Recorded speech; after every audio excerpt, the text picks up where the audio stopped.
আউযু বিল্লাহি মিনাশ শাইতানির রাজিম। বিসমিল্লাহির রহমানির রহিম।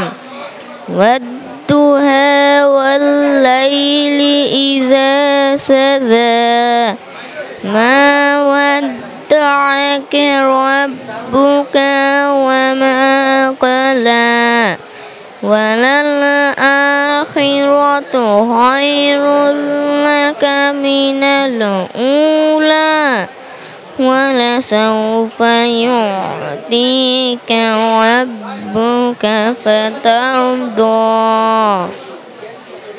শপথ প্রবান্নের, শপথ রাতের যখন তা আচ্ছাদিত হয়।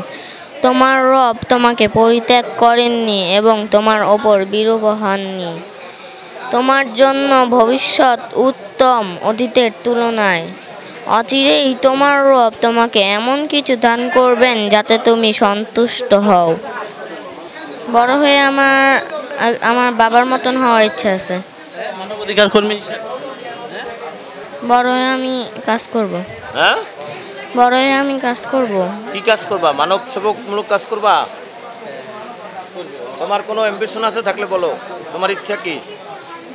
আমার ইচ্ছা, আমার আম্মুর যেটা ইচ্ছা আমি সেটাই হতে চাই। তোমার আম্মুর ইচ্ছা কি? আমার আম্মুর ইচ্ছা আমি যেন বড় হয়ে বিশ্বের মধ্যে একজন হই। সেবার জন্য সব ধরনের কাজই করি, যে কোনো মানব সেবা, যেরকম আপনার ডিভোর্সি নারী, জমি সংকট বা আপনার বিভিন্ন ইত্যাদি আরও অনেক ধরনের কাজ আছে যারা আমরা করে থাকি। শিক্ষাপক্ষে নারীরা আসলে যারা ডিভোর্সি নারী যারা আছে বা যারা বিধবা নারী আছে বা যারা ফ্যামিলির কাছে ক্ষতিগ্রস্ত যারা নারী আছে তাদের দিক থেকে তো অনেক খারাপ আছে। আমি চাচ্ছি যে, বা আমি না শুধু আমাদের মানবাধিকার সংস্থা সবাই চাচ্ছে যে সেদিক থেকে সব নারীদের যিনি একটু উন্নত হয় বা একটু ডেভেলপ হতে পারে বা ওইরকম বিষয়ে আমরা কাজ করব। না ভাইয়া, আসলে আন্তর্জাতিক মানবাধিকার সংস্থা শুধু মেয়েদের জন্যও না, শুধু ছেলেদের জন্য না। এখানে যেটা সঠিক সেটাই হবে, আর সেটা ছেলে হলেও সে সঠিক, মেয়ে হলেও সঠিক। আর খারাপ হলে মেয়ে হলেও হোক বা ছেলে হলে হোক, যেই হোক, যে মানে খারাপ তাকে সবসময় আমরা খারাপ বলবো। সেটা তার বিরুদ্ধে আইনগত যতটুকু করা আমাদের থেকে যাওয়া যায় ততটুকুই করব। আপনি তো একটা ছেলে মানুষ, আপনি যদি প্রকাশ না করেন আমরা কি প্রকাশ বের করতে পারবো না। আমরা মেয়েদের কাছ থেকে ইজিলিভাবে বোঝা যায় বা বলা যায়, মেয়েরা বলতে পারে একটা মেয়েদের কাছে, কিন্তু একটা ছেলে কিন্তু একটা মেয়ের কাছে বলতে পারে না।